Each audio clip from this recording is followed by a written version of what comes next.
Well, good evening. It should be able to hear me. Everything should be running good. I did run some tests. There's been some work around here with phone company and DSL service and stuff, so I don't know what they're doing. I think they've upgraded to fiber optics if they ever get them down this far. But anyway, hope everybody is doing well.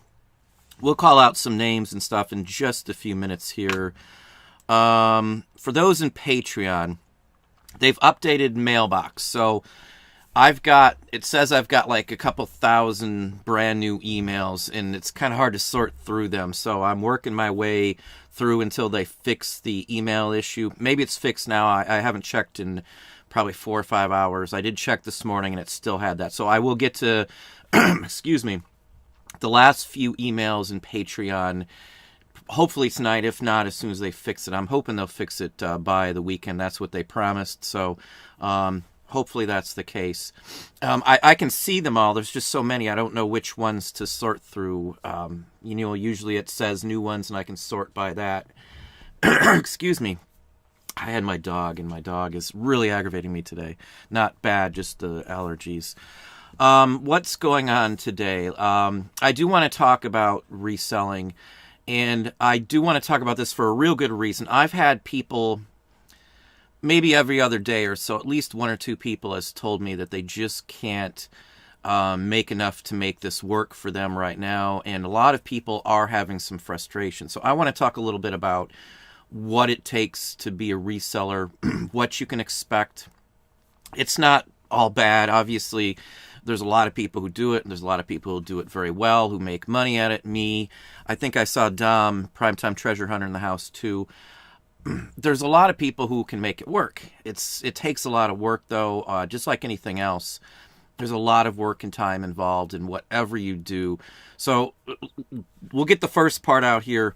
If you want something that's just going to make you a ton of money and you're not going to have to do anything, reselling is 100% not that. Obviously, there's people out there that are able to find or have some massive connection and can just boom right in, and they're doing a bunch of stuff.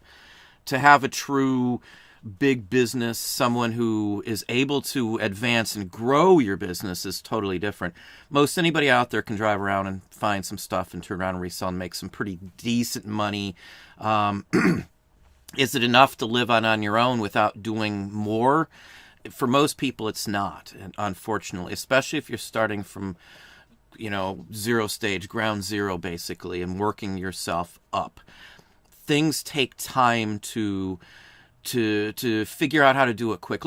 I'll give you an example, and the ones in Patreon will probably be able to get this as well as everybody else, but I've been working on a niche, something we just started putting up. I've got 409 listings I've listed in roughly 3 days, probably 12, maybe 14 hours at the very, very most, for things that aren't as easy as paper and stuff like that. This week, though, between just me and my wife, we'll probably hit the 1,200 new items just this week. 1,200 new items. Now, that's increase of 1,200 new. We've sold a bunch, so we'll have listed hundreds more than that. So if you're selling a couple hundred a day or whatever your ratio is, you have to list that many plus to gain ground. So that's one of the biggest factors is you're not going to be able to do that just starting off. Even if you've got the free time, the inventory, you won't have necessarily the skill or the experience to be able to list 100 items, 200 items in a day. And that's legitimate numbers. I listed 100 plus items just today. I think 97 of them you can see. For those in Patreon, you know exactly which ones I'm talking about. I listed 97, I think, of those on their own. Some of those were multiple items, too, so I was kind of mixing stuff up. So one listing may have 7 items in it. So it's something I can sell over and over again. Most of them are replenishable stuff that I have more inventory of right now. And it's just a matter of popping in more quantity when I need it. None of that's something you can just walk into. If you've got maybe, like, let's say a massive collection of jewelry or something with some very high dollar that's scarce or something, sure, you can roll in and make a ton of quick money. But it's not as easy as just flipping a switch and you're going to be a full-time reseller. There's people who I talk to religiously, quite often here, that are part-time, and they've been trying to go full-time so they can quit their job, or their job just is awful. Like a lot of people. I had some terrible jobs that I don't even like to think about. They were just awful. I've seen some horrendous things happen to guests and employees at places. I've seen people pass away and die in many locations, including two at Disney that I can verify actually happened. You're going to see stuff. You're going to have to deal with a lot of stuff, and it's just not that easy with reselling to have to just pop in there and boom, you're doing it. I just can't express that enough. For those who I've talked to, and I've talked to a couple of folks earlier today, it's going to take time. That's the biggest thing. If me or I'm pretty sure I saw Dom in here. I don't want to call. I'm going to call out some names in just a minute here. I'm pretty sure that totally getting sidetracked here. I didn't slide it down enough. Yeah, Dom is in the house. Hey, Dom. I thought I saw Dom. Totally sidetracked my whole thought there. But with business and all, I'm not just able to just pop out and have a whole bunch of stuff. I'm not able to do all this when I first start out. If you're starting at ground zero, it's going to take you time. It's going to take you a lot of effort. I know where I was going. Just because I find a bunch of stuff and I'm able to sell it, Dom does, or some other person out there does, it doesn't mean everybody else is going to be able to have that opportunity. I have no opportunities to find massive quantities or routine quantities of comic books over and over again like Dom does. Dom's got some good sources on that. I've seen his inventory. I check out stores and stuff. So I don't have that contact. I was, excuse me, I'm sorry. Hate to do that here on screen. But I did pick up a vintage comic book collection that's been sitting in an attic for a very long time. Pretty decent collection, vintage Golden Age. That's the luck of the draw. I didn't expect to find it. I don't always get lucky to find stuff like that. We target. I don't go out and just randomly look.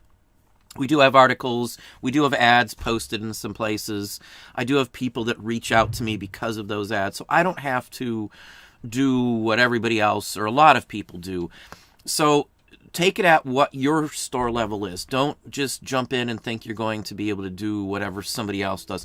There's YouTubers out there and other people. I can't do what they do. I don't have the sourcing. I don't have, in some cases, I don't have the experience in like sports collectibles and things like that. Baseball is the only one I would have any basic knowledge on, and I know some baseball players and things, of course, but it's just like that for anything. You can't just expect to find it. And another thing that I just want to say, if you see other people buying a huge lot, don't just buy a big lot because you saw a bunch of other people doing it. Make sure you know what you personally are getting into. These are some of the biggest drawbacks, and I literally have heard everything you've just heard in probably the last, say, 14 days from somebody I've talked to, or somebody's messaged, or somebody said, hey, can you help this person out, or something along that line, because I do get that occasion, which isn't a problem. My time is limited, so I'm very limited on what I can answer and reply to, but those are things I hear all the time that somebody has done or worried about or thinks. Reselling is its own little own experience. I've been swapping stuff since I was like 7, since Star Wars came out. I'm not going to go back into the story. I've talked about it many times, but that's where my roots in making a profit off of something happened, when I was like 7. I didn't get allowance. My parents never had a lot of money, so I did, I swapped 2-for-1s and things like that and sold to kids on the block, and, so I had a steady source of revenue at 7, I guess you could say, to some extent, at least for what I wanted. There weren't video games, cell phones didn't exist, so it wasn't like I had to, save up for some big thing. It was mostly Micronauts and Takari, vintage Japanese Takari was what I spent my money on, Star Wars figures, Black Hole and Star Trek and all that kind of stuff. So I bought comic books. I was a big Batman collector, for those who couldn't figure that out by the Halloween show. I used to collect Batman avidly and read every single issue from front to back. Even read the ads, too, most of the time, just curiosity's sake. But Time is the one thing that will change your, in my opinion, your life with reselling. It just takes you time. Most people, between me and the wife, are going to be averaging around 600 new listings just this week apiece. So it takes, skill, staging. You got to stage everything up so you can list it as quickly as possible. It's listing items that are easier to list, where I only need 2 photos. I might do a zoom in, so I might have to upload one twice for 3 total images. I don't care if eBay says 5 or not. It's never affected me listing 2. And I know they always give you that. You need so many more photos. I don't care what that says. Those are suggested things that they say. I've already got them to say, literally, I've got a letter from them or an email. Those are suggested statements there, just like everything else these days. Everything is now suggested. So no problem, but I don't worry about that. So we've staged, we've staggered. And when we first started off, this isn't something we did. We were just slow. We just bought whatever. So we were just like everybody else. But as you do this longer, again, time, you're going to get better at it. And you're going to be able to negate some of those issues that hold you back. Clothing I didn't like. I'll be honest with you. I didn't like clothing. But when I gave up clothing, my productivity went up immensely. We were able almost immediately to get like 100 more items up a week.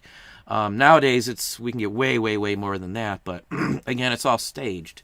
It helps if you like list in categories to start with. Like I'm great in military and buttons and cards and anything paper pretty much. I'm if I don't know a price, I know how to get it. I know who to talk to. I know where to call. I know which Reddit page to post on. I know which site, which secondary. There's a lot of niche sites. Now, somebody else commented it's niche or niche. They're both correct. Just FYI, look it up. I very good in English-wise. Maybe my typing skills on a phone aren't so great, but it goes either way. There was a conversation on 2 different platforms now about that exact term. You can look it up. You can look it up in Webster's or Merriam, wherever you want to look it up. There's 2 correct pronunciations for that. And I'm a niche person, so just FYI. But let's go back over here, get some. I see Aaron in the house. Aaron beat Duncan this evening. Wow. Duncan must have fallen asleep or is waiting for the pizza to show up. Core 4 stamp sales down, sales back to normal now. I have to say the opposite is still going on. I'm with all the new listings I've got going up. My store has been flooded. I got like 270 offers to watchers I can send out right now, and I haven't renewed my sales that I had going on. I let them die off after Thanksgiving week and the weekend and Black Friday and all that. I let them all die off, and I haven't pushed anything new out in that. My sales have steadily climbed. Of course, we're listing on average almost 175 new items every single day. And quantity, listing a whole bunch of stuff, even if it's not all going to sell, has really put the move on the store. We've increased on average per day over $200 increase over what we were already doing just by this, and it's day after day after day after day. This is all stuff that's, again, going to take you time to figure out. And what works for me may not work for you. I do have clientele that's been with me for like 10 plus years who buy the same types of items monthly, weekly, sometimes bi-monthly. Sometimes they'll buy throughout the month, and at the end of the month they'll pay. Excuse me. I know a lot of people say they want the money right away, but I never worry if they pay immediately. And if they don't pay, I open a report, I relist the item. When the report's done, I get my money back. It takes me 30 seconds to do all that. Who cares? I'll just sell it again the next time around. I'll block that person. Not only when I block them, I set the little radio button so they can't email me either. I'm done. If somebody messes up enough for me to block them, I don't want to ever hear from them again, and I literally block the email. I know they can get another account, but a lot of people aren't understanding. If you open a new account on your same MAC address on your laptop or PC, wherever you're at, eBay will know it immediately without you doing something. So most people are caught pretty quickly unless they have another address and another internet connection as well. They can't even use the laptop unless you can alter it, which is possible, but anyway. Let's see. Trina, how are you doing this evening, Trina? Juanita's right below. Let's see who else we got in here. Sunday Fun Day, Sabana. I live in Arizona, and if there is a stance on package, I have over 70 packages not moving from before Thanksgiving to the state, so I close my store. I don't know your personal situation. I haven't seen yours with that, but we've had a bunch that were delayed, and all I've been doing is we're spending a little more time. I think we spent like 40 minutes today going through tons of ones to make sure where we are at, and anyone that was running behind, just send them out an email ahead of time. Don't let them look. You send it out and say, we just keep track, want to make sure you're aware, blah, blah, blah. It looks like you're way up on your game. In most, everybody was fine. It was a bunch of emails back and forth to respond to, but it solves the issue if there is one. Even some of our Christmas items that we order for the kids and things offline and stuff like that have been taking extra time. We had some socks and stuff supposed to show up today, believe it or not. They were comical socks, but they were on the truck, and now it looks like they won't be delivered till tomorrow anyways. But it's been like that. It's constant issues with that this year. I do feel for you, so hopefully they can get that corrected. But I'd keep just a close eye on it. Usually just to reach some comments to the buyers to say, hey, you're on top of it. I'm keeping track. Don't worry, if something happens, I'll cover it. Whatever it takes, just that's what I would say. And it's extra time. Yeah, I know, but these days I just gave up TV and all that stuff. I don't turn anything on until I'm literally, my shoes are off and I'm in bed. You know, that's about the only time I watch something for 20, 30 minutes before I fall asleep if I'm lucky. I sleep 4 hours like right now for the last couple of months. I'm lucky if I can sleep in on the weekends for an extra hour. I don't know. Maybe it's just me. I don't know. Maybe you can get older. That's what it is. I don't know. But that's how I am lately. Hey, Bob. How you doing, Bob? Early bird gets the worm. Yeah, I am up early. And for those who don't have a schedule, for God's sakes, please set yourself a reselling schedule. Pretend it's a real job. Post a schedule on your refrigerator. You work from this time till this time. If you need to get a little more done, you stay and have extra time, or whatever the case may be. Patreon, for those in Patreon, I'm going to be rolling out all kinds of sorts of stuff like that. I've been working on a lot of paperwork that's going to go into the contest I just announced for those in Patreon starting in January. We're going to have a whole bunch of tracking information. We're going to talk about... Boy, I'm sorry. We're going to be talking about a lot of that kind of stuff, too. We're going to go over P&L, how you can track all your expenses, and the whole works on a Patreon video as well. I've had a bunch of questions on that, too. You don't just want to be a reseller. You want to be a full-fledged business. There's a big distinguishing separation between those two. A lot of people, I'm a reseller and stuff, but they don't really have a business. They don't have plans. They don't have statements. They can't produce anything for that. They don't have an EIN number, business accounts. All that stuff goes into it. If I go out there and want to get, and again, this is what you're going to have to do if you want to be a full-time business as a reseller.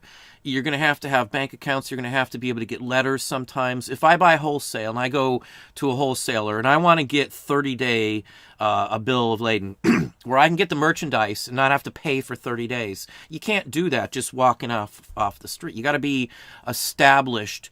You've got to have guarantees. You've got to have notices stating that you can cover it in cash from a bank account if something happens. They don't want to be out their money. No one in their right mind is going to give you a thing up front without you having some sort of collateral or a hold or a guarantee from the bank. You can't just get that until you've got an EIN, employer identification number. I think it's like, geez, I don't even know how much it is. I've had one for so long. $20? It's not very much. It can all be done online. It's something that I would recommend anybody who wants to be a full-time business definitely has to have. So if you're starting off, don't have to have it right now, but you're going to want it at some point. And if you got the money, you know, obviously you need a business license, you need a tax ID, and you need an EIN in my book. With an EIN, you can get a business bank account. They're usually free with an EIN. They want businesses to come in there. It's a freebie. I haven't paid for any of our bank accounts, literally. You want to know about setting it up. Inventory.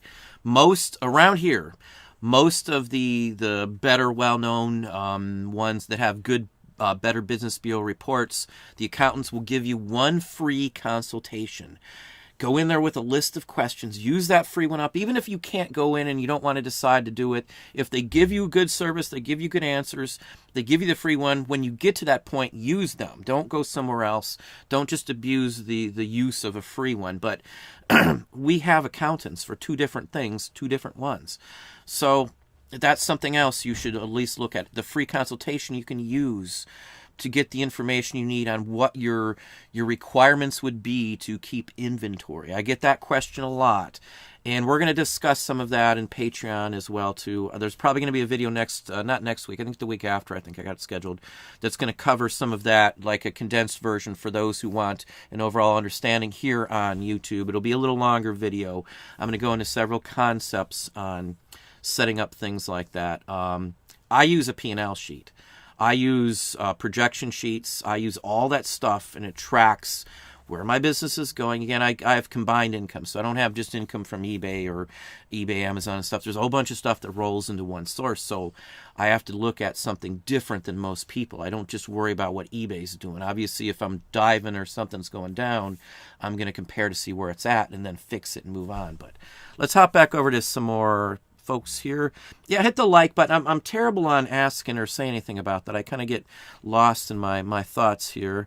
Matt, hey Matt, how are you doing? I'll have to get you something on that. I do have one. It's going to be like $10 shipped, I think, for a lens set. The only thing I want you to do, Matt, though, is Matchy, make sure it's 55 millimeters on that. I don't know every lens setting on there. You should have the same one that I have, but if it's 55 millimeter, I have the right one, it looks like, here for you. It's brand new, I think, too. I got like $2, so you can have it mailed to your house for $9.99, Matt. Just FYI. And again, Dom is in the house, Primetime Treasure Hunter, a good friend of the channel. If you don't know who he is, you better fly over to his channel. Mike Kella, how are you doing? Anything new? USPS not moving packages. Business back as usual, from what I understand. They're removing equipment and all that stuff with the post office. I don't want to get into the post office issues other than saying that you're going to have to work with them if you want to do this. I'll give you my opinion on the post office because I do have issues with it.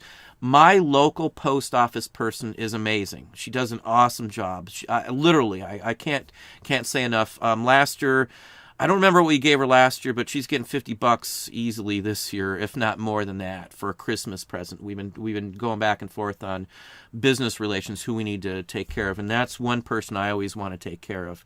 Maybe get her a gift and $50, but the post office itself, I wish I could show you something that somebody sent me on my phone. Somebody who works at the post office is a subscriber of mine, and occasionally I'll get a video. Actually, I have 2 because somebody just sent me one the other day. But they sent me again. This is true. I got it here on my phone. No lie. They sent me inside shots of a distribution center from the post office. I'm not going to give any state or anything like that, but they're taking it in. And they're all backed up on these racks, these big, huge rack bins that they got. And they've got like 5 times as many as they've ever had, and no trucks are coming in to pick them up. So, and this is confirmed. I have no reason to doubt it. It's a dated video. You can see it's the person who's actually taken it. It looks to be legit. And somebody else sent me something similar as well to that.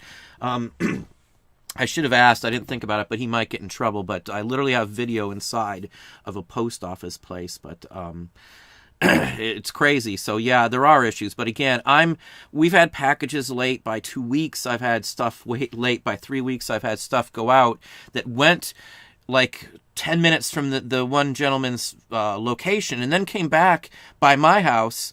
The next state over, our main distribution hub in Michigan, and then it went straight back to the same person again, and then showed up 4 days later. I give up. They're totally screwed it up. That's all I can say.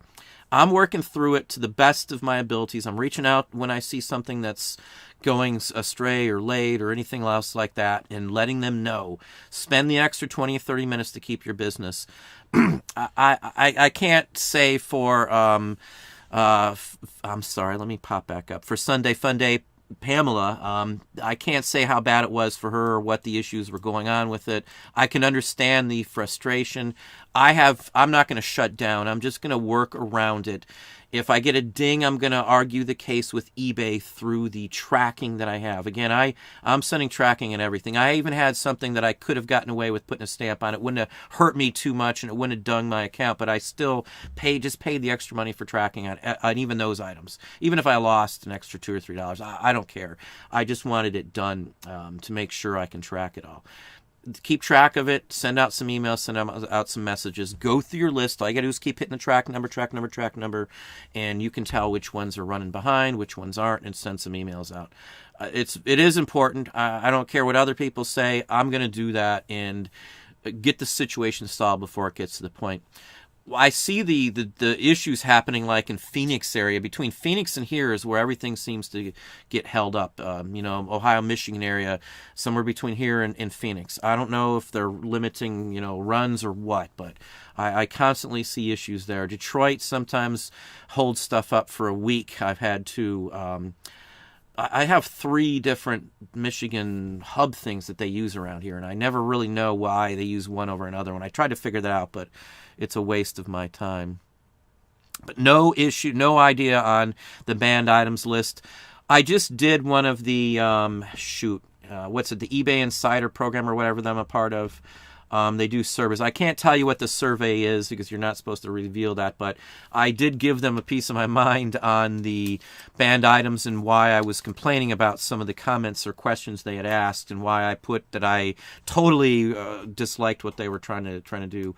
I speak my mind with eBay. I don't really care what they want to say because I'm speaking the truth. I'm not trying to feed them a line or anything. I want it solved so things are better for me as well as everybody else. And I've taken grief. I've had people warn me, don't say that out loud and stuff. They can do what they want. I'm just being truthful. I'm offering news and information on what's going on. They can do what they want. I'm not worried, honestly. It is what it is. That's all I'm going to say. Let's see here. We already got Bob there, Mr. Hale. Hang on, there goes my feed. I'm going to try and catch up on feed, and then we'll hop back to the topic at hand. I've had stuff running through my head like a mile a minute lately about, plans. We've been doing so much behind the scenes here. Yeah, Dom has a stamp video out there, too. I got a chance to watch like 10 minutes of it or so. I need to finish it. I just honestly haven't had much chance to do anything. Dom had a pretty good show last night with Papergoy, David, and Mr. Mag. I've said Mr. Magazine. I think his name's Chuck. I need to reach out to him because I swear I've met him somewhere before, Mr. Magazine. He reminds me of somebody I've known when I was living somewhere else, so I got to reach out to him, actually. We got Dave, Midwest Picker, in the house, too. How are you doing? I got Kathy right above. I didn't want to miss you there, Kathy. In, I guess, sunny Australia at this point. How's Dave doing this evening? Eating dinner while watching. Well, thank you, Dom. Yeah, I got to eat. I've only eaten once today. I've been running so much today. I'm just trying to get everything done. I've got some crazy thing going through my head. I just want to get a lot of stuff done this year. I've been epiphany after epiphany lately that I've thought of new things, and it's actually been going right. So, one thing leads to another, I should say. Well, let me slide down a little better. Are you a collector? Good evening. Good evening. Yeah, I had this one last year, I think, actually, and I never used it, and it fits. I like the background. This year, I've got a couple of videos where I've got a motivational one I've shot with our Christmas tree. You can see in the background.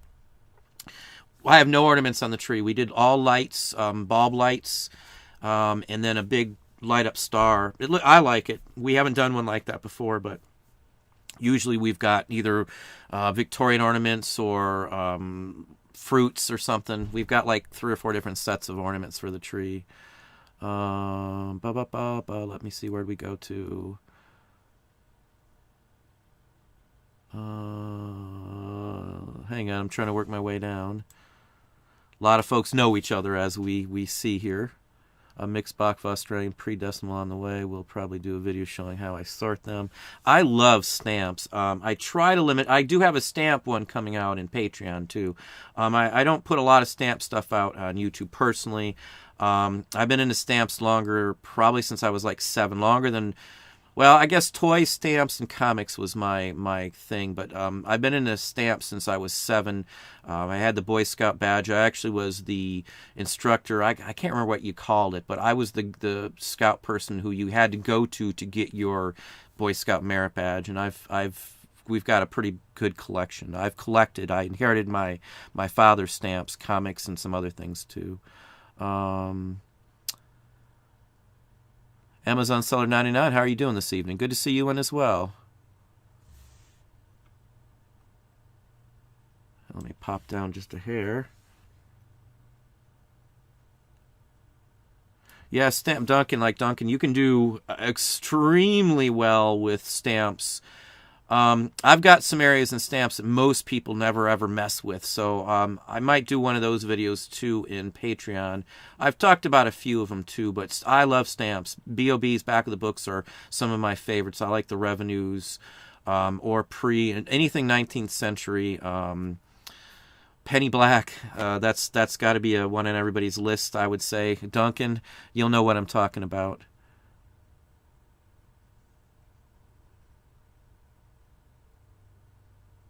Yeah, items are easy to list if you got the right items. Stamps are incredibly easy to list, I have to say. The mailing is phenomenal. There's Marty in the house. I wanted to hit you up, Marty, about what you do on the side. I might ask, maybe we can talk about that in a video one of these days here. I don't want to shout it out here without running it by you first, but I might have seen Marty and didn't even know I saw him a few years back. Anyway. Yeah, sometimes you got to reload the page. Sometimes, like, my watch counts off from one. I've got several laptops open. Sometimes one laptop says one watch count, one says another, and one thumbs up different here or there, and then the feed sometimes locks up on one another. I keep 2 every time I run a show these days. Sometimes even 3 if I'm doing something else. Yeah, Matt, as I said, I'll drop you something. It might not be till the morning, but... Well, thank you, Theo. I wouldn't say legend. Jeffrey. Hey, Jeffrey D. How are you doing this evening? Good to see you in the house as well. J&J, how are you two doing?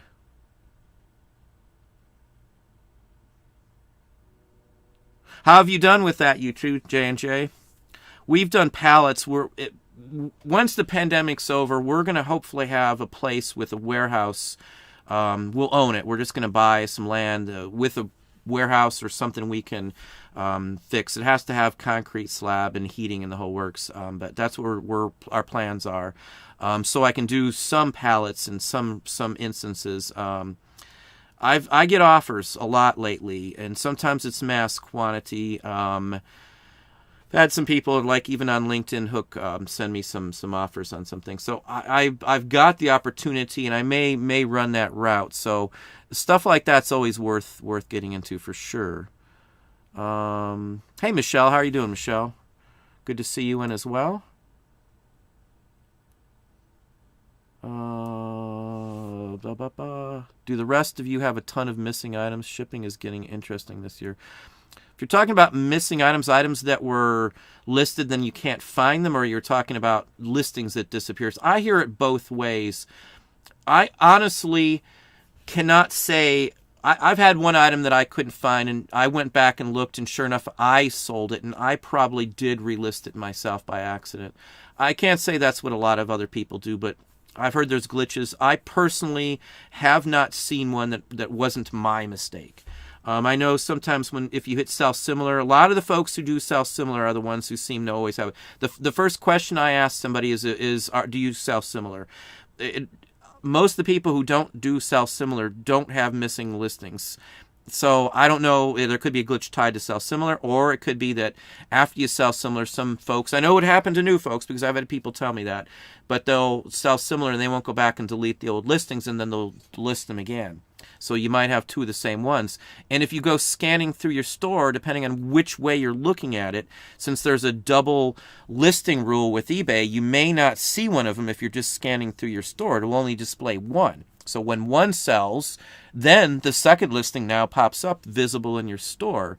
Now that's from the customer side, the buyer side usually, but some people use that way to look. So again, I don't know what everybody's issue specifically is. I don't have that issue. I never hit sell similar, though. I never do sell similar.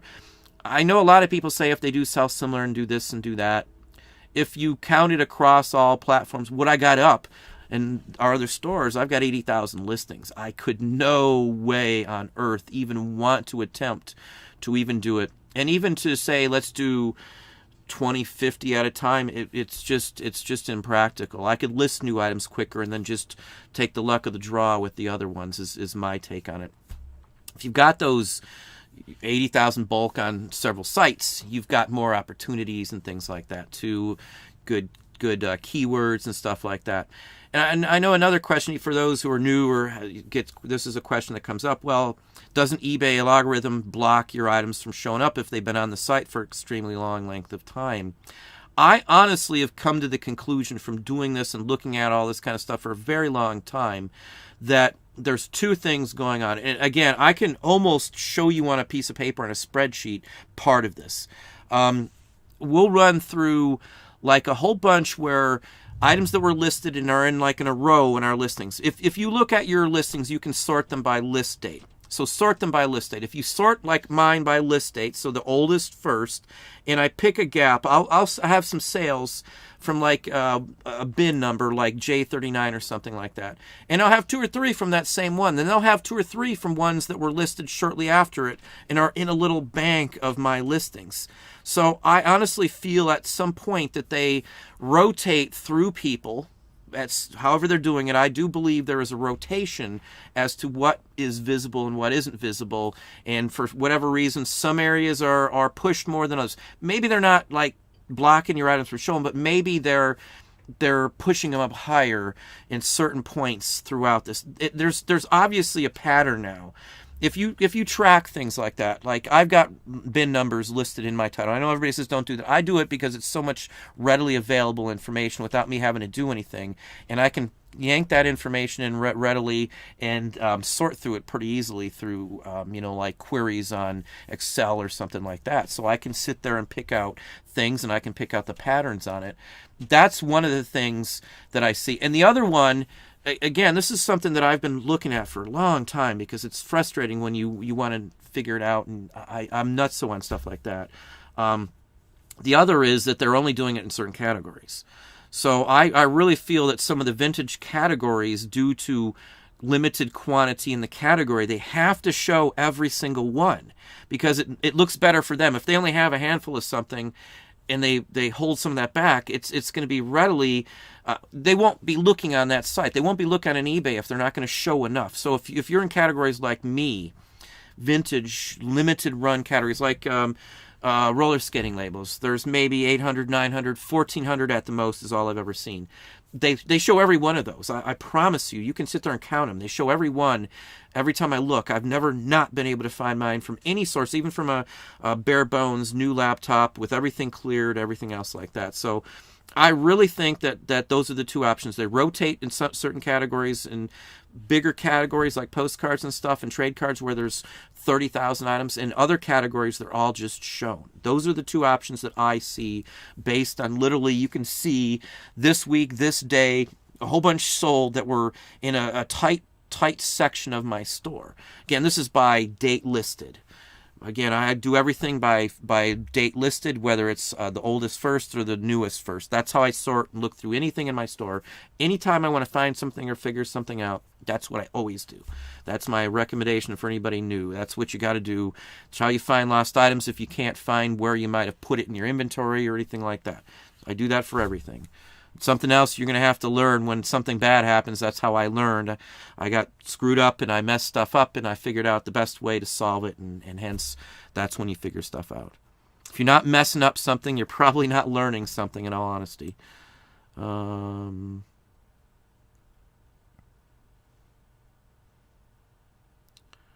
Yeah, with pallets and stuff, you really got it. Now, I know people ding and complain about bulk and stuff like that. I haven't had that experience, but we were extremely selective, and I was ungated in something. It was flea medicine for cats and dogs. We bought like a pallet of it. I had like 1,400 units of it, some huge massive amount. We got them for almost nothing because it'd been up there. No one wanted it. But I rolled the numbers. I tracked everything down. I did my counts. I figured out if there was loss factor and everything else, shipping. And I'm telling you, we raked out like a bandit, sold every one in less than 7 days. 1,400 units or something like that. It was one of the quickest, biggest amount. Of course, we had to ship them all, but that was horrendous. But still. Angela, how are you doing? Angela Denise Painter, how are you doing this evening? I started full-time over 2 years ago with $200, just broke $32K for 90 days sales. Totally worked mostly by myself. Good to go, Matt. Yeah, I was going to say something about, like, if you are not making money, and I know Matt was, because we had talked about that before in an email, but don't go out and spend a ton of money on anything. Don't buy expensive lights. Don't buy that expensive camera. If you only have money to buy one expensive thing, buy the lights. Buy the lights. I'm telling you, lights will solve a lot of problems. I do have a video showing lights. I've went through a ton of lighting for everything. The lights that I show in that video, hand on the Bible, I use those lights for everything these days. I bought a second set. I liked them so much. Most of the lights you run into are just photo lights. You have to have, first off, you have to have continuous where they don't flicker. I can't think what it's called, brain dead, continuous something where it doesn't fluctuate. So it doesn't interfere. You're not going to see any flickers when you record or anything like that or take photos. And with the lights I got too, I can adjust them. Sometimes when I'm photoing items, I've got 3 lights and you think, oh, that's overkill, but they're down at 5% of the full value of those lights. And I can angle one light from one side, one to another, so they counter any shadows all the way around it, and then I light it from the top with a third light. It's not overkill because altogether I'm still only using 15% of the electricity as just one panel can use. So lighting, I'm telling you, lighting is the most important aspect. I know I don't have lighting great on every single thing, but we've been playing around with it, and once we start going back to hard goods and stuff like that, I'm going to be having to photograph 3-dimensional items, so we're going right back into there. I bought, well, you can't see it, but we've encased the photo area with it's solid, what is it? It's like a plastic material. It's like 1/8 of an inch thick. It's all white, so if it ever something happens, I can sand it down with 2000 grit sandpaper, and it's back to a brand new surface. So unlike some of the other surfaces we've used before for photoing and setting stuff down, once they're scratched, you can mess up the counters and things like that. Like the counter I'm on now has like a layer of that stuff on it. I figured out that, you ding it a few times or you drop something on it, you're going to put a chip in the table, and so we went to solid material. Costs more, but I'll never have to replace it again. Again, stuff you don't want to do unless you have revenue coming in. Don't spend the money unless you have revenue coming in for your business. Again, lights, you can get a smaller set, 2 lights or something, but the bare minimum for lighting, in my personal opinion, is 2 decent lights, one for either side, angled at the object so one crosses the other one out so you don't get much of a glare. With 3 lights, I do not get a glare on the items. My camera is set offset from them. The third light's on the top, angled down this way a little bit, but it's pretty much dead center, so you don't get shadows on stuff, and it doesn't mess with your images. And just like another thing with photos, since we're on to that, don't put anything else in your image that is not included in the item. I see people I used to put coins, I used to put rulers and all kinds of things. I don't try to do any of that, at least in the very first image. That's the one that you don't want anything else into. People are going to say, well, what's eBay going to do? How they're going to know? If somebody uses your image and then eBay figures out that there's a name, a word, or something in there, you could be in trouble.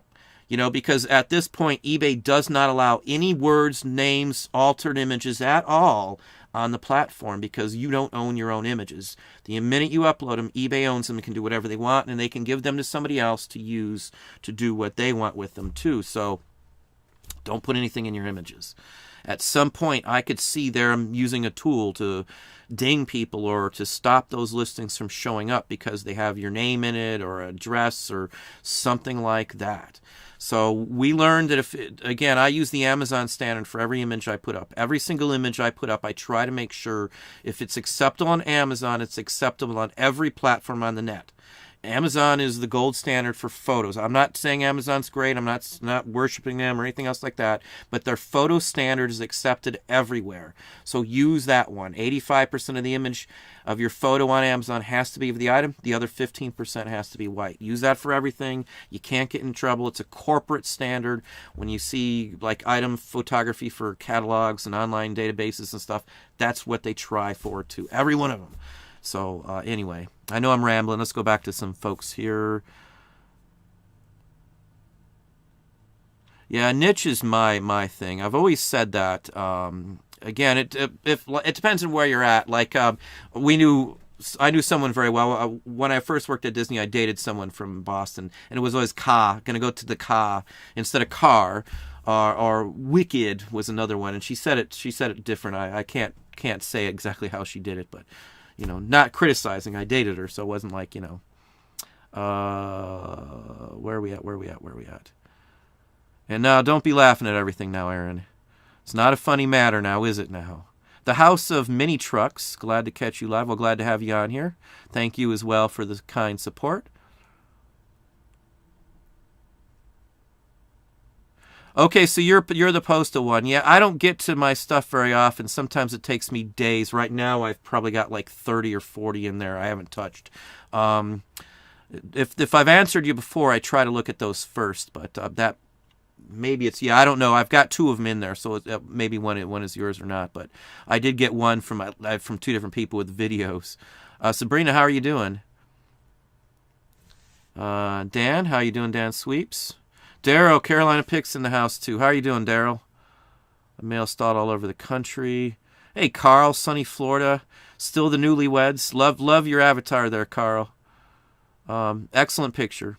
We cannot handle all the mail volume. Sorry, folks. Yeah, there's somebody from the post office right there telling you that. I know I can see when stuff is held up and, how long and the whole works. You can check that out. I look at that stuff. A lot of people send it out and don't worry about it until, somebody emails them and says, hey, this isn't here. I try to be heads up on that because you'll save a lot of grief if you let them know when they don't find out on their own. Usually if you don't let them know, they'll say, well, what, you don't worry about your stuff? I've heard that as well as dozens of other comments when you don't do that. Let me pop down. I'm trying to catch back up. Marrakech7, how you doing? Happy holidays as well. Carl, I work from 6:30 a.m. until about 9 p.m. I worked till 12:05 last night. One was photoing and the other one was helping list. We're on a push. I really, before eBay did the ZIFs, zero insertion fees with managed payments, I was really going to stagger mine back down to 10,000 per store and go and see what I could do somewhere else, honestly. But now with this push, I've been inspired to list as much as I can humanly get up, and every waking minute I have extra.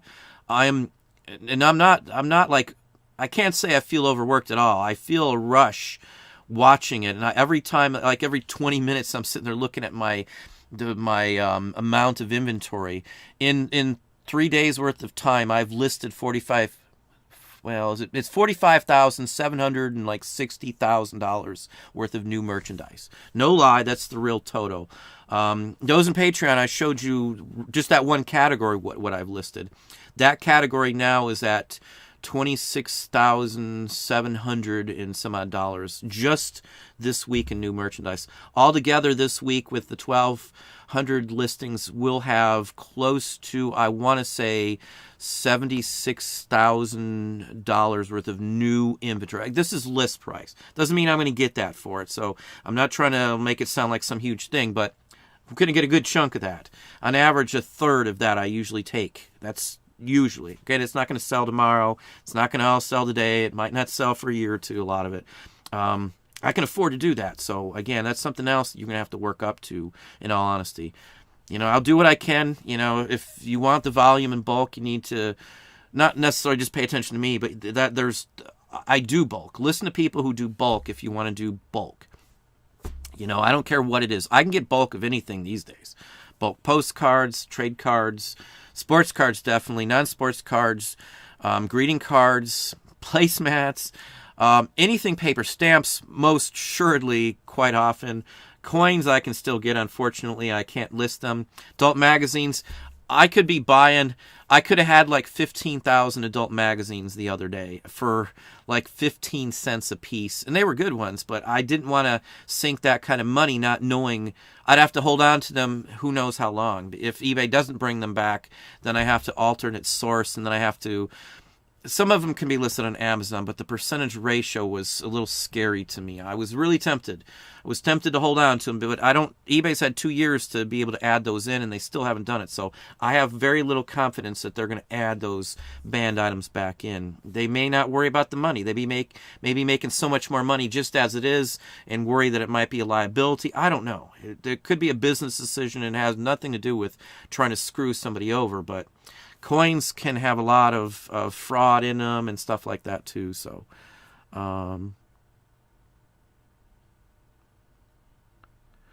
yeah, I'm on cruise control. I know. I'm assuming he's talking about something like that. With reselling, if you really want to be a reseller, for me, if I knew this was a thing I could have made money at, I would have never done anything else from 7 years old on. I would have been so much farther if I didn't listen to people. Someone made a comment, and again, this isn't a crack on the person making the comment. You're welcome. Everybody's welcome to their own opinions. If it's nasty, I don't post it. It's a family thing. I don't post any bad language, or you're coming here just to be a smart A. I don't post it. I'm not going to waste my time with folks like that. But someone... Well, I don't know if I even want to get into it. Maybe I shouldn't go in it at all. I think I'll just leave that one alone. I don't want anybody even thinking that I might have meant it in a different way. So I'll just drop it on that subject. I'm sorry. I don't want to bring it up and then not talk about it, but I think that would probably be the best bet.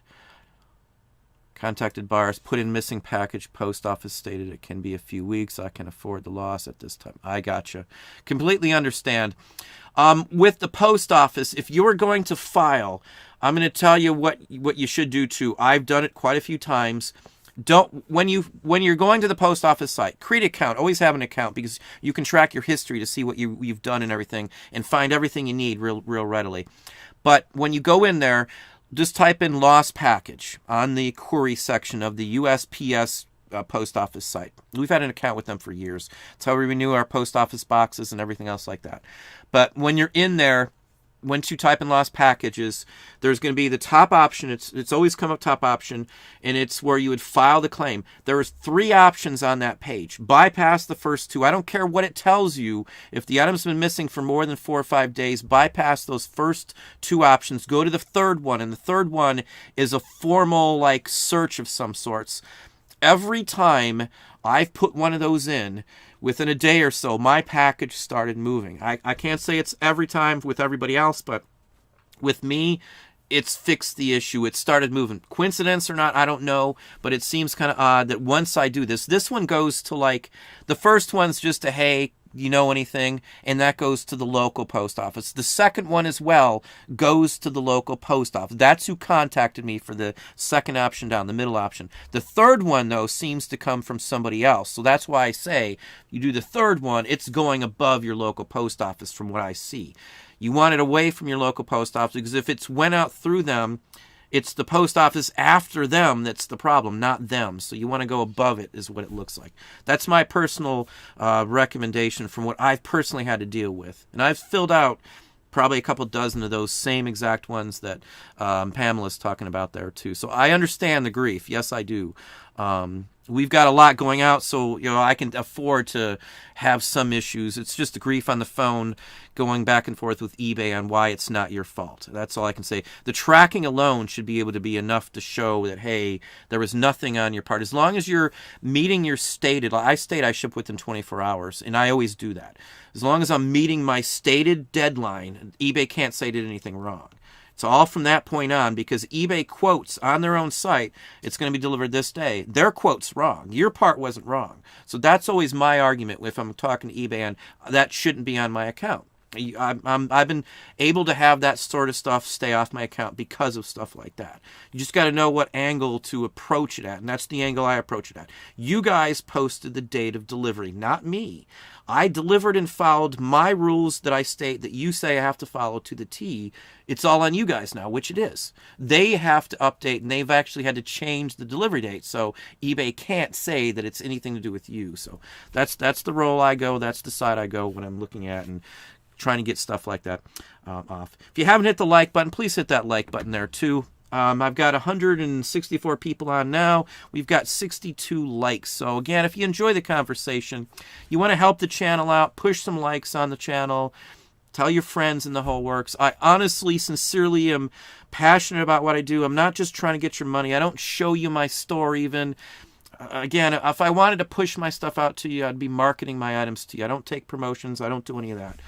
If you like the channel, just please hit the like button. That's all I ask.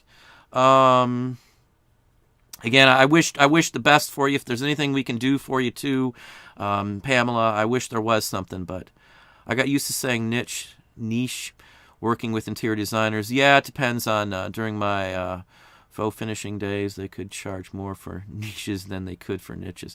Yeah, that's, if you go to like New York, that's the way I've heard it pronounced. Same with like Boston or something like that. I don't really care. I just say it the way I say it, and I'm done with it. Let me pop down. I know I'm behind. I'm trying to catch up. If the buyer is demanding a refund on something, eBay won't consider a package lost.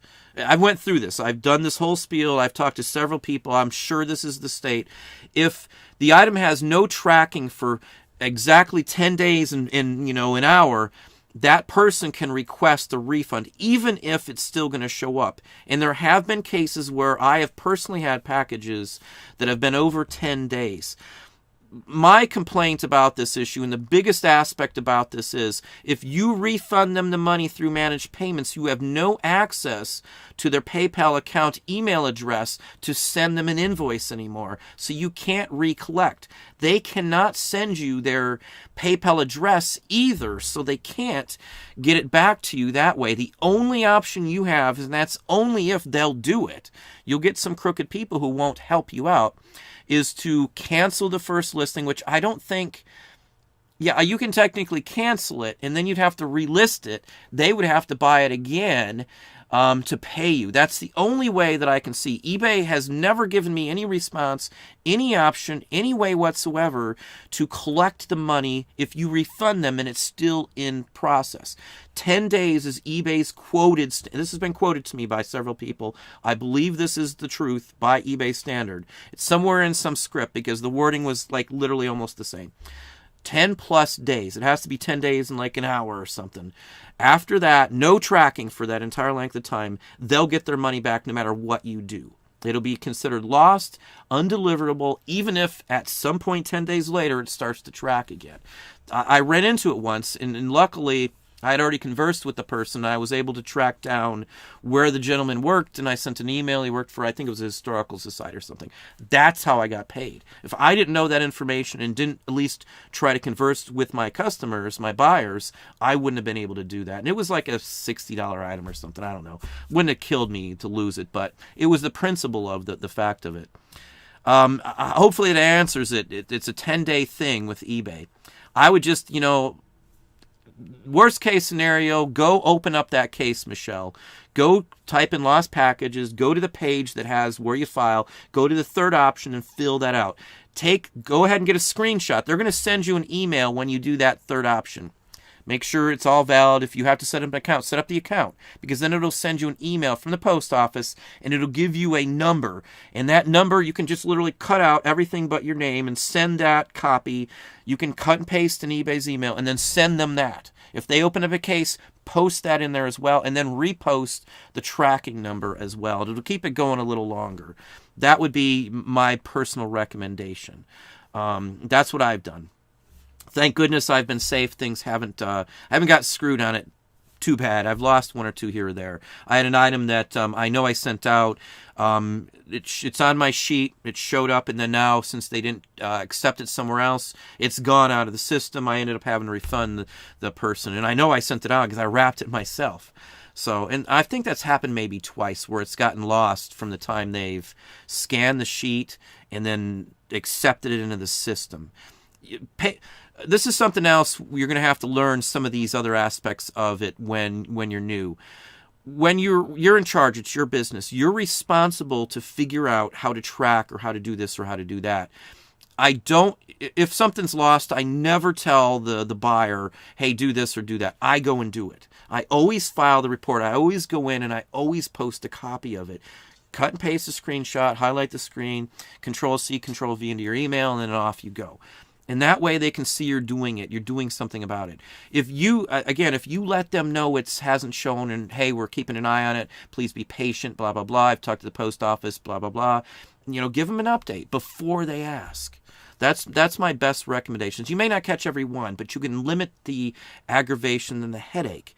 In like a big company, a lot of the companies will have a system where you can track where it's running in your system. It'll keep it updates. I guess it automatically always scans numbers, and then you can get a printed out list of all the ones that are delayed or taking longer than so many days. There's systems that'll do that. Obviously, I'm not going to spend the money on it, but anyway, let's hop down. Hopefully that helps you out a little bit there.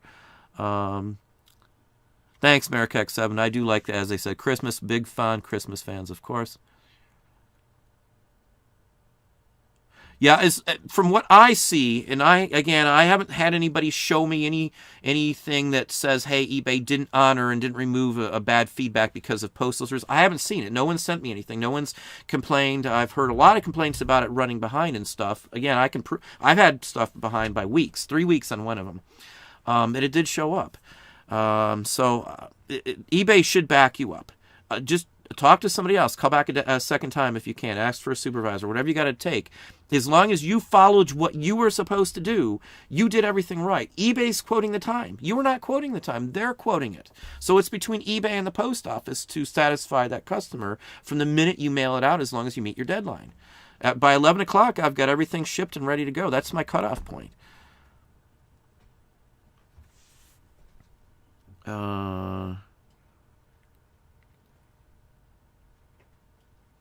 Yeah, I would if you just did the second option on that, Michelle, do the third one as well. Just go straight to the third one, and that way you'll get the actual. I can't remember the word for word what it says, but I just cut, paste, and paste it right on over.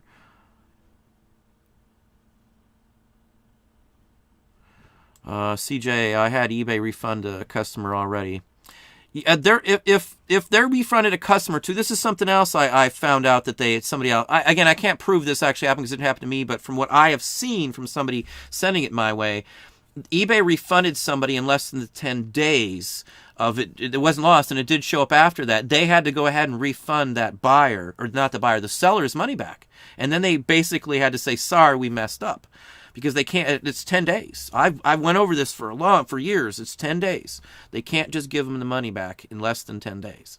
That's been the rules unless they've changed it for certain items, which I haven't seen any proof of. So, hey Annie, how you doing? Yeah, reload. Somebody else was just saying that earlier, Annie.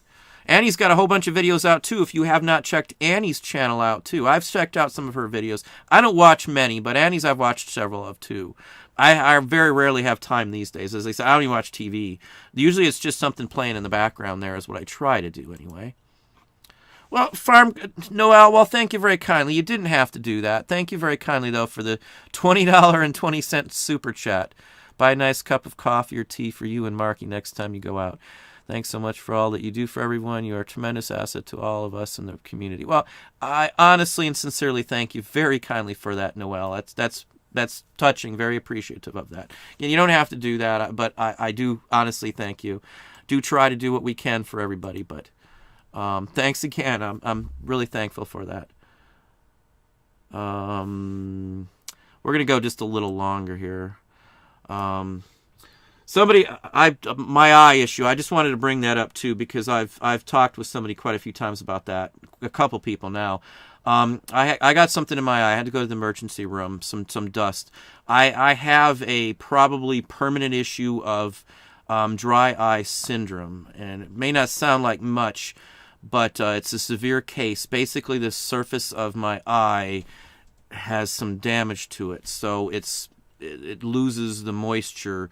I can't have heaters, fans, blowing, anything else, and when it dries out, I get ghosting to start with, where I see a ghost of everything in that eye.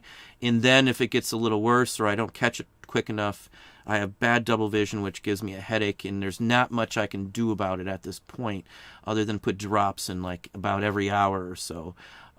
Still not right, but this is still from that same issue from a month or whatever back. So when you're out there sourcing, I assure you, you need to be careful and don't take it like it's just some light, what could happen? I should have known better. Usually have everything with me, safety glasses, gloves, and I've cut myself. I usually keep all that stuff.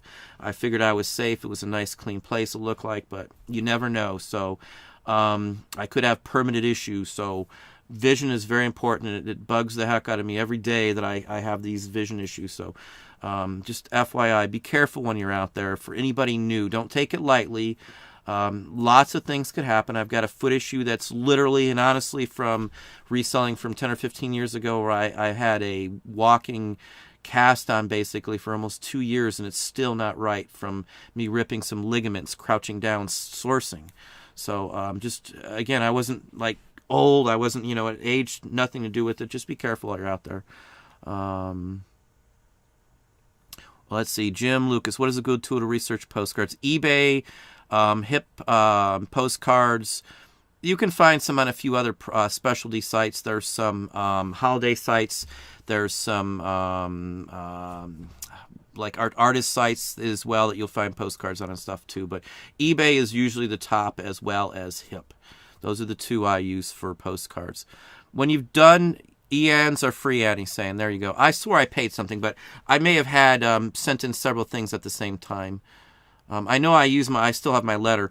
If you fill out for the EIN and they send you the email, print off the email. You will not get another printout of that other than one little thing that shows up in the mail. So print off a copy of the letter. You can take that immediately down and get a bank account with that EIN, a business bank account, just FYI. So eBay's tracking shows one, and the post office seems to show something else. Yeah, I would copy the post offices as well and show them that there's a post after that, and then eBay's having issues as well. And I would put it on eBay at this point also for not updating the customer then, if that's the case. I try to show off stuff like that so they know it's not just you and that eBay is having issues as well. That way at least they won't just be mad at one person. Well, Daryl, too, thank you so kind. I don't know why I'm not seeing all the super chats, but thank you for the $5, Daryl. I do appreciate it, as you personally know. You don't have to do that. I've got quite a few patrons. You don't really have to do that. I do thank you, though, Daryl. You're a good guy. I know we've talked a few times here and there through emails and stuff, too. So thank you, Daryl. Sorry I missed that one. Yeah, tip your postman well, yes. Definitely. Bluegrass Picker, good evening. How are you doing this evening? Annie's got something. I have a flyer, Errol Flynn's Robin Hood, that's roughly 11 by 17 folded and opens into a poster. Newsprint weight paper. Is it a halftone, Annie? Sounds like an ad slick, maybe. Flyer brochure. Is it if it's multiple little images of like ads that would go in the paper, or is it just one big one? If it's a halftone, it's one thing. If it's the halftones are what you would come in ads, like a press book.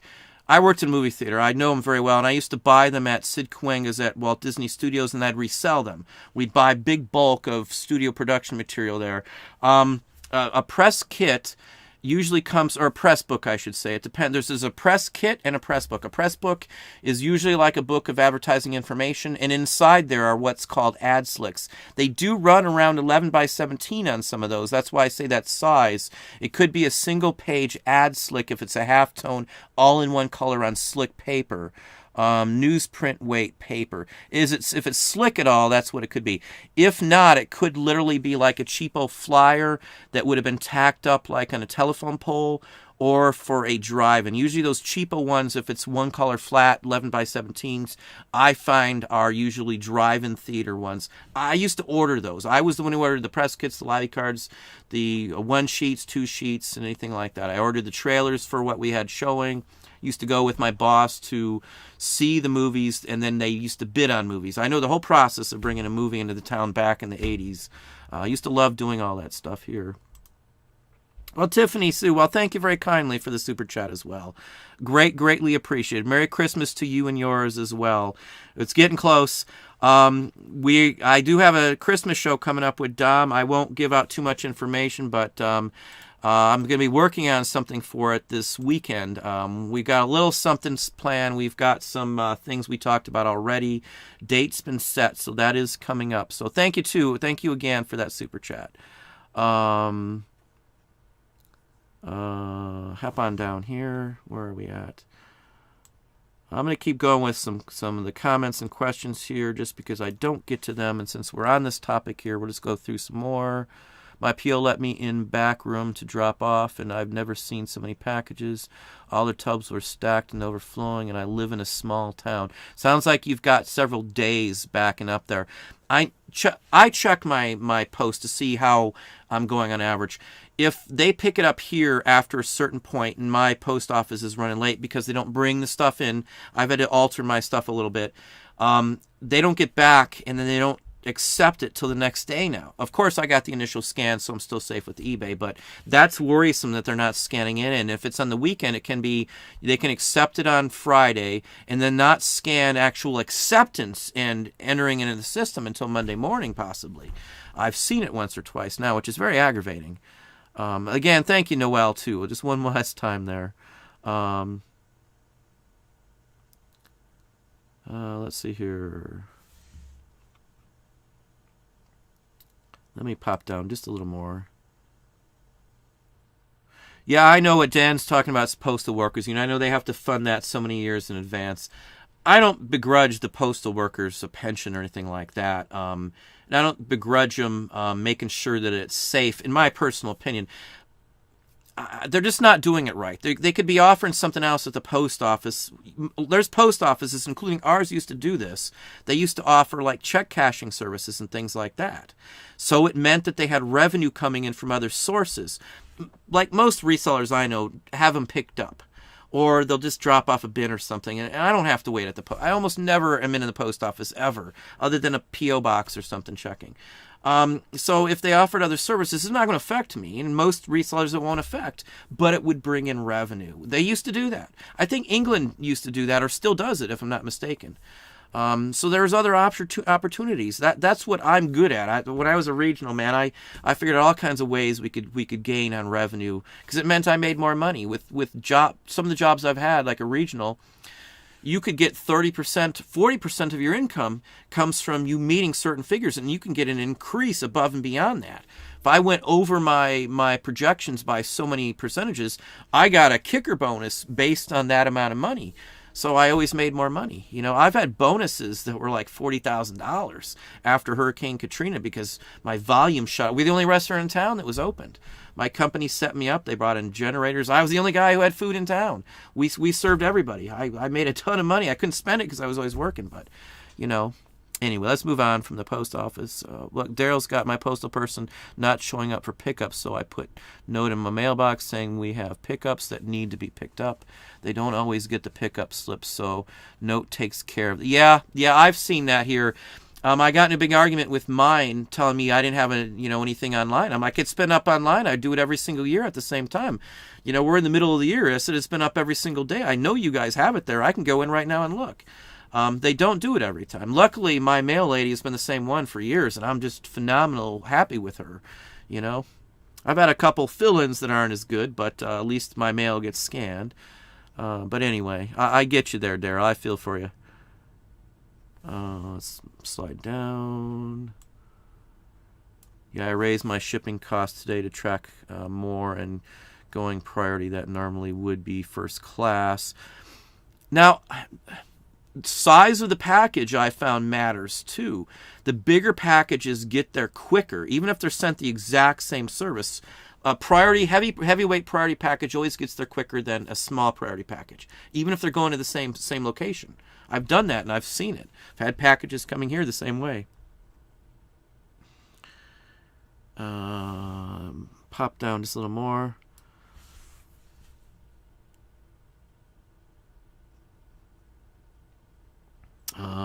Los Angeles is the worst. Yeah, I've had some issues going through Los Angeles in the past too. I actually worked in the Whittier, California area too. Flew into LAX myself. I know the area fairly well. I have friends who actually work for the movie industry out there too. Let me slide down. Yeah, my feed must just be locking up. I guess that's why I didn't see it. Let me pop down. I think I'm pretty close. Happy holidays. Thank you, Greg Murray. Pop down.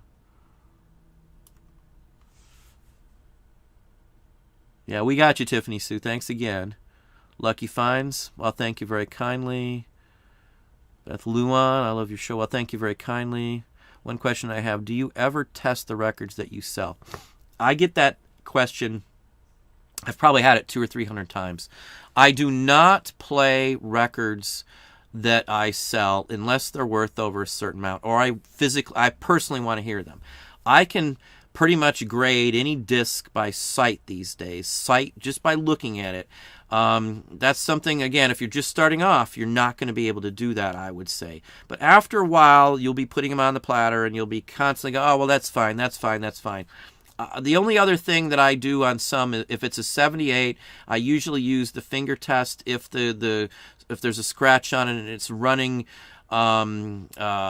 vertical to the grooves. It just depends on where the scratch is. If the scratch, let's say it's running with the grooves, it will almost always play because it just falls along with the grooves. If it's against the grooves, it's a different story and it could cause a skip. The only ones I play, if it's a 78 and it's my fingernail pops into the groove enough, then I'll play it to see if it skips. Most every 45 LP I do not play. I do not buy them, though, if they're not VG Plus or better these days. Unless it's, say, a couple $100 record, I'll go down to VG or VG minus. Those are record grade conditions. I don't buy below VG minus, so I don't have to test them when I get home because I've already picked out all the ones that have any potential of not playing. I'm very careful on that because what happens if you do it is you'll end up with a bunch, you'll miss them, and it's just not what you want to do. If I buy bulk, what I always do with bulk, if I buy 10,000 records, I'll pull out all the ones that are VG plus. Well, again, if they're rare ones, I'll do down to VG minus. All the rest just go back to an auction. I don't even do anything with them at all anymore. I don't sell anything or try to sell anything that's not worth a few $100 or at least $100 that's less than VG plus. 78s might be a little different, but 78s have a different grading scale. VJM scale they use. I use Goldmine for 45s and LPs, and I use VJM. Vintage Jazz Mart is what VJM stands for, and that's what you use for diehard 78 collectors. The VJM standards, they're different. E is like the top grade in a VGM standard, and then it goes down ends and stuff. It just depends on the grade. So anyway. But no, I don't play the majority of every record I get, and I don't have issues. I don't have complaints. I know how to grade records. I've had millions of records through my hands. No exaggerations. What are the prizes? Or I don't know how I'm going to work it yet. But part of the prize for the Patreon contest, this is just Patreons, is going to be a big box, like 60 pounds worth of records. Just FYI, it's a big box. That's one of the prizes.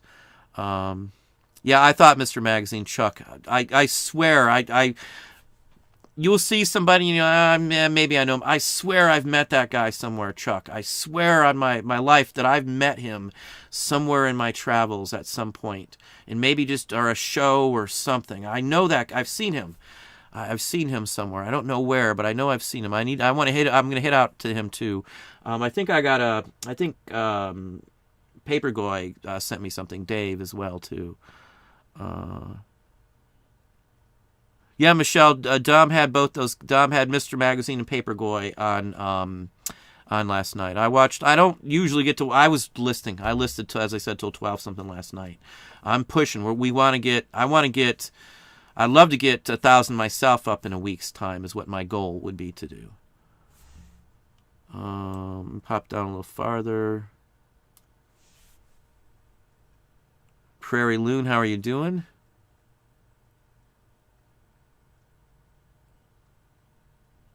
Yeah, multiple streams of income is essential Let me give you another answer here to something I've had asked a lot. If you are doing a page on Amazon and a page on eBay, do not, 100% do not use the same name on both of them. If somebody doesn't like you or wants to sync you on Amazon, it's pretty easy these days to do. Do not use the same name. If you're going to sync the two stores, it doesn't matter what the name is, so that is not a factor at all. Do not use the same name. That is my personal recommendation. I would rather try and fight or name recognition some other way. Don't use the same name. Don't share that information on Amazon. I have seen people steal people's listings. I got a list of things people do. I even did a video a couple weeks back that I've edited. I just never put it up on just how you can get screwed over on Amazon. Maybe I should put that up this week, but I haven't had a chance to go back over it. Yeah, I was surprised too, Matt, on Chuck's warehouse. That surprised me. I didn't have a chance to see it ahead of time or anything. I was anticipating, what we would store record-wise and stuff. That's insane space-wise. I would feel guilty with that much space. I like cramping it in there, but I know fire code depending on the city and all. New York Times from the 20s, like stock market crash or something like that if they're late enough in there. Just an average newspaper, you'll get maybe $8-10 if there's nothing special in it. And it also depends on how much of it you have. A lot of the newspapers back then were really thick, and there might be like 6, 8, 10 sections. New York Times has like 3. In some cases, they've had like 3 issues of the newspaper pumped out a day. Morning edition, the regular daily, and then an evening edition as well too. Look for content, war issues, somebody died, someone famous.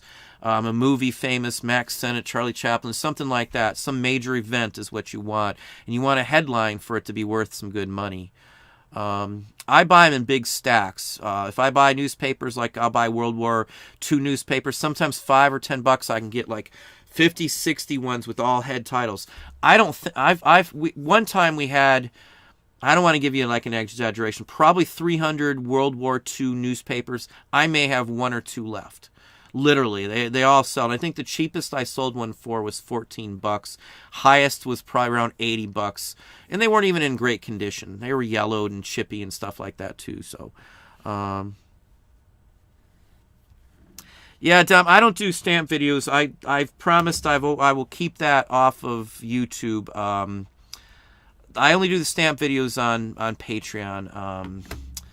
I don't like to give out certain things, and a stamp area is one of my loves, like buttons and stuff like that. I don't give that out, the insider stuff on that, except on Patreon.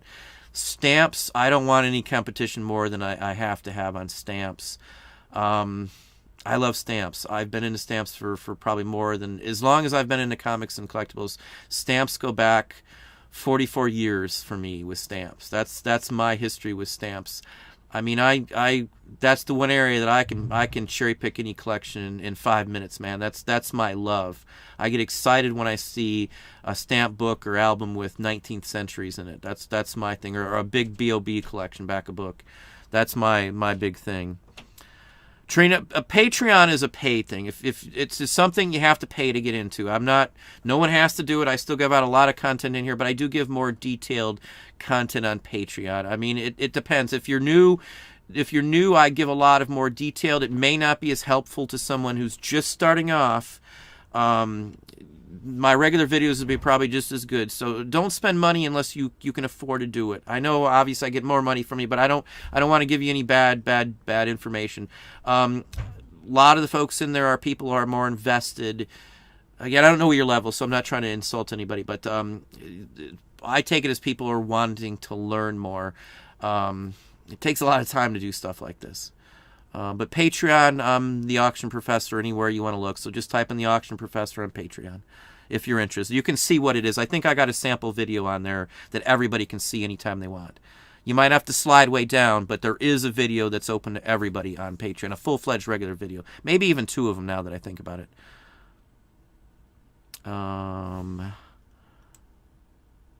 Yeah, no coins. I don't think now. I had a Santa dollar they took down when I went on managed payments this week. Yeah, they'll take it all down. They even took down wooden nickels. Thanks, Annie. Thanks for that.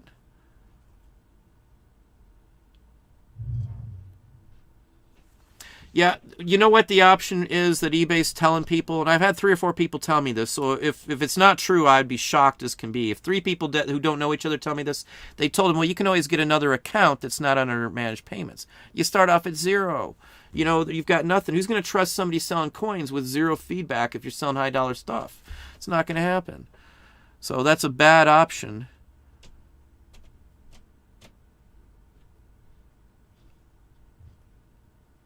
Prairie Loon here. I enjoy the research as well. That's what Prairie Loon's talking about. Research makes me more money than most people. I've sold with the buttons and stuff. Those in Patreon know. I've shown some. I keep selling $100, $125 buttons. Now, I've got buttons from many different sources. Marky's going to start listing some fancy ladies buttons. I walked up and we've got pounds of some unique buttons in here, some tapestry ones and some things like that. I've got a whole scheme of what we're planning and all this stuff because I keep getting it coming in from many different sources. So anyway, research is key. I know more than most people. I'm not afraid to price it more because I know what they should carry a value of. So again, I don't follow suit with what everybody else does.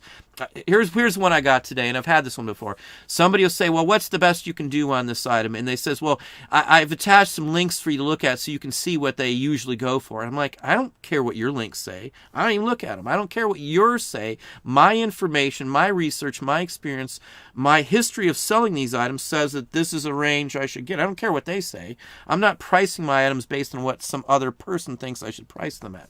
I don't care. I sent them back a range where I felt comfortable. And this is after they sent me an offer that was $60 less than my opening bid. I'm not messing with that. I was polite and I do my thing. And then you'll get the ones, this is another one I got. I got a box of those at home. I can sell you for half of what you're selling it for. I'm like, and then with an LOL at the end. I block them. I don't care. Just move on. I don't have time. Don't dicker. Don't go back and forth. Block them. Just move on. Who cares what somebody else says about your pricing your items? If it's working for you, go with it. If it works for you, you do it. I don't care what it is. Everything works differently for other people. If you pay enough attention, you follow along, you get some routines and stuff, you're going to do so much better. You know, I started off with 0 listings, just like everybody else. That's just like everybody else does. You know, you've got to be into it in my book. You can't just be doing this because you want to make a whole bunch of money, because that's not how this works. It doesn't work that way. I have never had an experience where I just get a whole bunch of money in. You know, you're not going to win the lottery, the majority of everybody on the world. It's not going to happen. So there's no lottery for reselling. I like this. I am honestly, when I'm done with this show, I'm going to go back to listing. I'm going to see if they fixed Patreon so I can answer emails and stuff. And if they didn't do that, I'm listing till midnight tonight. That's my goal. I really want to get a bunch of these up. I'm over the 400 mark just this week in one little niche that I've got. And we're already at the $800 mark back. Increase, $200 a day extra. Every single day I've been doing this. If you've got those niches, you've got something to list like that, you flood it, it brings a ton of stuff into your store right off the bat. So you're selling $800 a day. Now you're up to $1,000 a day adding these extra listings. Marky, another person's kids, workers, whatever, lists some more items. It keeps increasing that number. I'm gung-ho now. I'm not going to slack off. We were, as I said, going to pull off some items and let it die down. But now I'm full swing. I'm as fast as much as I can get up, as quickly as I can get it up. You know, I'm correct. If I make an error, I fix it right away. I just keep going with it, though. I'm totally psyched on it. I am totally pumped about getting as much up. I want to have a couple 100,000 items in my store. You know, I've got it all worked out now. And I've talked to enough people. I've looked into I've got my whole plan set up. I think this is the final business plan, which I'm going to shoot out shortly here. I touched on it in Patreon, but again, you're starting off. You want to be a reseller. You need to be able to separate being a reseller and being a business. Too many people on here on YouTube or anywhere else that resell are not are not a full-fledged business. They are just a reseller. It's more closer to a hobby than it is a business. You got to take it more seriously. You've got to invest in the business aspect. You got to do, projections. You got to keep track of your costs, your expense sheets. All that kind of stuff is all what makes you a business. EINs, bank accounts, being able to move your business, grow it. If you're just continuing exactly the way you're doing over and over again, you're going to hit a barrier and you're not going to be able to break out to get your business bigger. That's my goal. I am so beyond pumped and psyched about what's going on. I've got so much drive that, I wished I could almost turn it off to some extent, but you get to this point where it's coming, you're breaking it. Quantity, time, that's it. That's my keys running this. That's what I've wished I could have done what I'm doing now when I first started off. But you can't. You need that time into this. You can't just pop into this and be rich or making a ton of money. But if you really want to do this, the money is there. The money, the freedom. And again, it's not money for me. It's not the money aspect. I could make thousands more if I wanted to take, people promotions on my channel or do this or do that or mess with deals with this person or that person. That's not it. It's not it for everybody. The money isn't it. It's the freedom. The freedom this gives you. I don't care about the other stuff. I've missed so much of my kids' lives. It's the freedom that this gives you. If you only want the money, you may be able to do it, but you'll do far better having more of a drive and a reason to do this. You want to have stuff for your kids. You want to do better in life. You want to have some cushion, some bank account and stuff. I know there's some folks out here, because I've talked to people. When we used to go to the grocery store and I worked the full-time job, we had to count every single dollar that I spent at the grocery store. And if we went over a certain amount, we had to put something back because we didn't have enough money to buy it. So for those of you who've been like us, who've got to the cashier and it went over and you don't have that extra dollar or two, you know what I'm talking about. That's a feeling that I had for a long time. Working for somebody full-time, making okay money. I don't have that feeling anymore. I don't care obviously I care what it costs, but I don't have to count anything. And that's part of the freedom. Yeah, I know I make okay money, but it's not, I don't care about being rich. It's the feeling, the security, the comfort, and the freedom. Those are so much more important to me than being a multi-millionaire. People lose touch of real life, I think, sometimes when they just got so much money and they can't relate to people who have lived at the bottom like us, or a lot of those out there watching this. I've worked hard for everything I got, and I didn't have much to show for it after working for years for other people, 60 hours a week, 70 hours a week. Now I work those hours, but I'm happy to work them. I crank the music, I have a movie playing, or whatever else. I can do whatever I want with it. And I don't mind listing all hours of the day. If I wake up, I can't sleep, it's 3 a.m, I'm down here typing. I'm down here listing 3 or 4 more listings. Maybe I'll list something real quick. I'll think of something.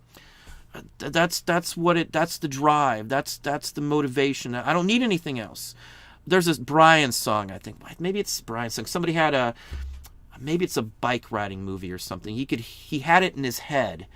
No, Shawshank Redemption. When he's going in, he's put in solitude for playing the record, he could hear it in his head. I guess that's more along the lines of how I feel. It's running through my head. I got all this stuff and it's all falling into place.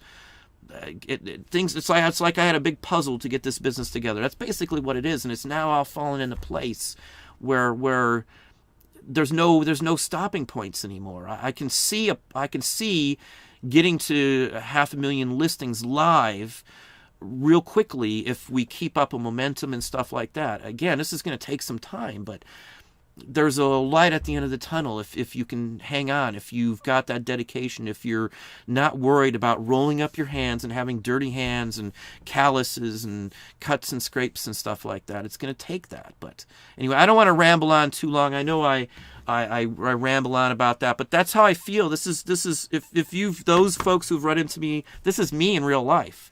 This is how I am out in public. I'm not like putting on a show for anybody. I don't care what you think about that, but this is me. I'm passionate about what I do. I know a lot of people don't think you need that, but whatever your passion is, I think if you can find a passion, anybody could be successful at reselling or almost anything in this day and age.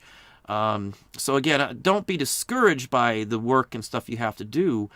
I feel better knowing that I earned every dime that I have, every dime I put in my pocket, or every dime, every piece of food I put on the table, every bill I pay. I feel good about that.